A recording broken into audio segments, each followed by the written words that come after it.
정부 정책에 불신는 적도 보입니다. 그러니까 그렇죠. 대통령이 발표했던 그 석유가스 동해 앞바다에 이거에 대해서 신뢰한다가 28%, 어머나. 신뢰하지 않는다가 60%입니다. 네. 대통령이 직접 발표한 사안 아닙니까, 평론가님?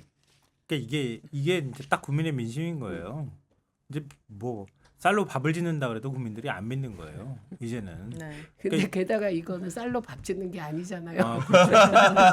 파면 팔수록 진짜 엉망진창이더만요. 그러니까 이건 뭐 파고 말고의 문제가 아닌데 오늘 한글보가 보도한 거 보면 봐도 그런데요.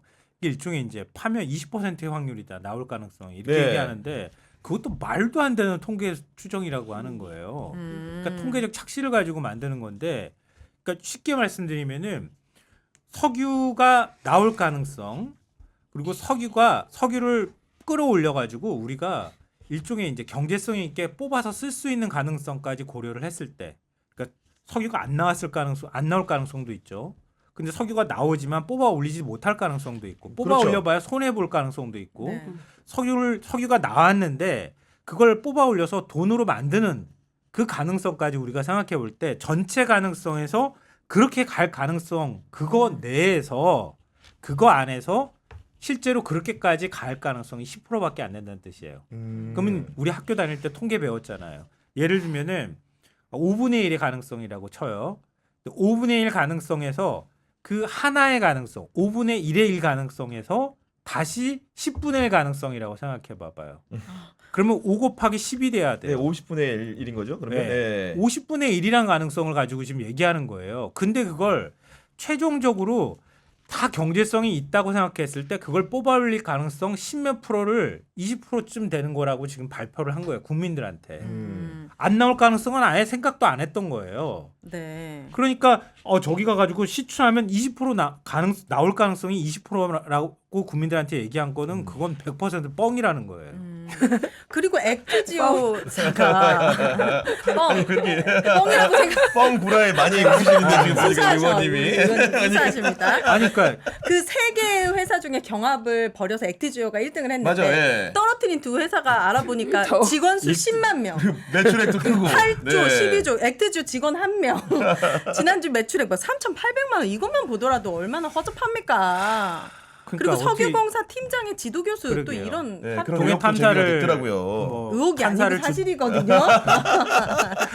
네. 동해 탐사를 주도했다고 하는 사람하고 다 연결되는 네. 사람들이라는 거 아니에요. 그러니까 자기끼리. 자기가 아는 자기 뭐 박사후 과정을 함께 자기 지도교수라고 지도 하는 교수님, 사람한테 네. 찾아가고 그 사람의 논문 공동저자한테 네. 가고, 그러니까 액트지오 거를 교차 검증했다고 하는데 교차 검증하는 게 아니라 그 사람의 그 나물에 그 그러니까, 밥인 사람들한테 공동저자. 얘기해가지고 교차 검증했다고 국민들한테 얘기했다고 하는 거고, 말씀하셨던 것처럼 세계 회사 집까지 다 찾아왔다고 얘기를 하는데 네. 그렇게 해서 그러니까요. 섭외를 해가지고 세계 회사를 공개 경쟁 입찰인지 아닌지도 모르겠어. 근데 그렇게 해가지고 모았다고 하는데 말씀하셨던 것처럼 두 개의 회사는 네. 전 세계에서 진짜 빅3였어. 네. 그래 너무 커가지고 삼성전자하고 자산 가치가 같을 정도의 그런 회사를 떨어뜨리고 이 자기 집에 세금 체납돼가지고 자기 집을 회사로 지금 올려놓고 체납도 200만 원이잖아요.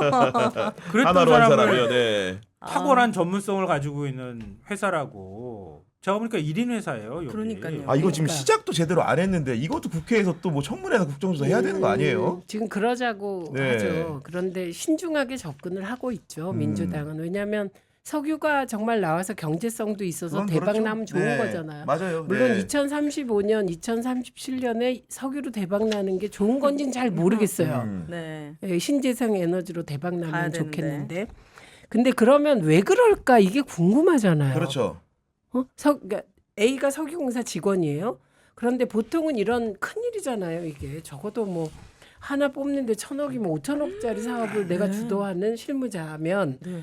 책임지고 싶지 않잖아요. 그쵸. 그렇죠? 그러면 어떻게 하겠어요? 당연히 빅3 중에 한 여러 가지. 곳을 하는 거죠. 그럼요. 그래야 네. 위험이 분산되고 나는 도피할 수 있어요. 네. 위험으로부터의 도피. 근데 그렇게 안 하고 이게 꼭 아가페잖아요. 아는 사람, 가까운 사람, 내 패밀리, 내 지도교수 찾아서 이렇게 한 이 행태가 뭔가를 떠올리게 하지 않나요? 네. 이게 딱 윤석열 대통령 인사 스타일하고 똑같은 거예요. 업체 선정 과정이. 예, 네. 업체 선정 과정이. 그러니까 이게 이게 국가 기강이라는 게 다른 데서 되는 게 아니라 대통령실이 일을 할 때 지금 이 정부 들어서 제일 문제가 많이 되는 게 수의계약이라는 단어가 막 떠돌아다니잖아요. 네. 대통령실 여러 가지 여러 네. 가지가 그렇죠. 그 대통령실 이전 과정에서도 뭐 그 그것도 청와대 그랬죠. 네. 뭐 리모델링 과정에서도 그러니까 뭔가 일이 사사롭게 진행되는 느낌이 들잖아요. 네. 그러니까 그 최고위층이 사사롭게 일을 처리하면 당연히 다 저렇게 사사롭게 해도 해도 이 정부는 되는구나. 괜찮겠구나. 아, 크게 두 가지 네. 가능성이라고 보는데요. 하나는 석유공사가 굉장히 오버했을 가능성이 있어요. 왜냐하면 동해가스전이 2021년도에 그냥 끝나버렸거든요. 생산을 중단했어요. 근데 그게 별로 신통치는 않았어요. 근데 생산 중단하고 난 다음에 우리 수자원공사도 댐유해지 기관의 존재 그렇죠. 이유가 있다고 그러잖아요. 파져 나와야 되죠. 그러니까 석유공사도 그래야 되는 거예요. 음. 계속 시추해야지 되는 거예요. 근데 시추할 명분을 못 찾은 거잖아요. 근데 우드사이드라고 하는 호주 최대 석유 개발 회사가 있는데 거기에서 계속 2019년에 이미 50대 50 지분 투자해가지고 나오면 우리 나눠 갖자 그렇게 네, 했다는 맞아요. 거잖아요. 15년 했대요. 그래서 계속 물리 탐사를 하러 다니는 거예요. 음. 물리 탐사하면서 계속 갔는데 계속 부정적으로 바뀐 거잖아요. 근데 그러고 난 다음에 2023년도에 작년에 우리 손 털 거야 그러고 툭 하고 털고 나간 거예요. 그렇죠. 네. 네. 석유공사 입장에서는 야 제일 큰 회사가 같이 하다가 털고 나가버렸고 우린 낙동강 오리알 되겠네. 어떻게 해서든 가능성을 만들고 싶었을 거라고 그냥 생각해요. 네. 그러니까 한 달 만에 뭔가 일을 막 그림 만들고 막 다급해졌지 막. 음. 그래서 뭔가 가능성이 있다고 하는 사람을 찾았으면 좋겠어. 라고 해서 액트조라는 데를 찾았을 가능성은 저는 있다고 봐요. 그렇게 해가지고 그렇게 해서 여기에서 어떤 방식으로든 시추를 해야지 되는데 자기네가 가지고 있는 돈은 안 되니까 산자부한테 당연히 보고하고 예산을 받고 싶어 했을 거라는 거예요. 그렇게 해가지고 뭔가 희망적인 보고서를 만들어서 산자부에 주면 산자부가 그래도 계속 뭐 칠강구도 있고 서해도 남해도 있고 하니까 예산을 좀 배정해 주겠지 이렇게 기대를 했을 거라고 생각하거든요. 네. 산자부가 낼름 그거 들고 가가지고 대통령실 가가지고 보고를 한 거야. 일이 자기네들도 커졌어. 그러니까, 기대를 네. 그 정도까지 안 했을 거라고 봐. 대통령한테 얘기를 하면서 딱 여러 보고가 있었을 거 아니에요. 산자부가 네. 그것만 들고 들어갔겠어요. 보더니 대통령이 석유가 나와? 그런데 내가 이거는 팩트라고 하는 것 같아. 보고 받자마자 내가 할게. 내가 발표할게. 하루 만에 이거 해가지고 들고 나와서 발표한 거예요. 네. 그래가지고 산자부 국장쯤이 해도 될 일을 대통령이 가가지고 확 발표하니까 그냥 막 온 나라가 확 뒤집어진 거잖아요. 그럼 대통령이 발표 안 했으면 이거 조용히 자기네들끼리 아니, 짬짬 해먹을 수도 있었던 거예요? 저는 이제 저것은 최대한 이 일이 그럼에도 불구하고 정상적인 절차로 진행됐다는 전제하에 말씀하신 최대한 아, 합리적인 네, 어떤 네. 실현에 이제 따르는 거예요. 이건. 제가 아까 그 얘기를 했던 제 뇌피셜 이건 순전 뇌피셜입니다. 네. 이건 어떤 로비가 진행된 거지? 저는 이런 정상 예를 들면 지금 얘기하는 국장급이 움직인다. 이거는 실무진이 다 움직인다는 걸 의미해요.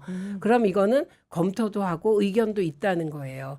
근데 그게 아닐 가능성도 있을 것 같은 거예요. 네네. 네. 그러니까 그 나머지 반쪽을 제가 말씀드리려고 했던 게 그런 거예요. 네. 뭔가가 작전에 있었다면 네. 작전이 있었다면 그 사이사이에 상식적으로 우리가 이해가 안 될 때마다 뭔가가 들어갔을 가능성이 굉장히 높은 거죠. 그러니까 우리가 주가 조작도 마찬가지잖아요. 그러니까 누군가가 작전을 거기서 펼치는 거고, 그럼 그림을 만들었을 거고, 그림을 그럴싸하게 그려놨을 거고, 어처구니 없는 만약에 석유나 가스가 존재할 가능성이 있다는 거를 과학자들이 부인하지는 않아요. 동해에 있을 가능성은 있지만 상업 생산까지 가기는 쉽지 않은 지역이야. 이건 그렇죠. 어려운 네. 데야. 그리고 그 동안에 우리가 박정희 대통령 때부터 76년 그 이전부터 시추하기 시작했는데 동해 그쪽 막 독도까지 그 주변을 물리 탐사 안 했겠어요? 돌아다니면서 얼마나 샅샅이 뒤졌겠어. 저 우드사이드라고 하는 회사도 3D 탐사한 거 결과 다 갖다 놓고 다 우리한테 넘겨줬고 넘겨주기 전에 자기들이 다 자체 평가까지 다 했다는 거잖아요. 근데 지금 들어가 있는 광고 안에 그 마이너스다 이거는 해봐야 이건 채산성이 없다고 판단하고 털고 나갔다는 거잖아요. 근데 그걸 들고 이걸 있을 가능성으로 만들려고 하면 큰 회사들이 와가지고 검증 맡기면 안 되는 거지. 코딱지만한 데다 갖다가 주고 야 있을 가능성 높게 해줘. 이렇게 해서 상식적으로 이해가 되는 거잖아요. 근데 이게 다 맞는데 그럼에도 불구하고 일정 기간 동안 최혜병 특검이나 김건희 종합특검으로부터 네. 시선을 조금 분산시킨 효과는 확실히 있습니다. 누렸다. 네. 그거는 확실한 것 맞아요. 같아요. 이슈를 그런- 바꿨죠.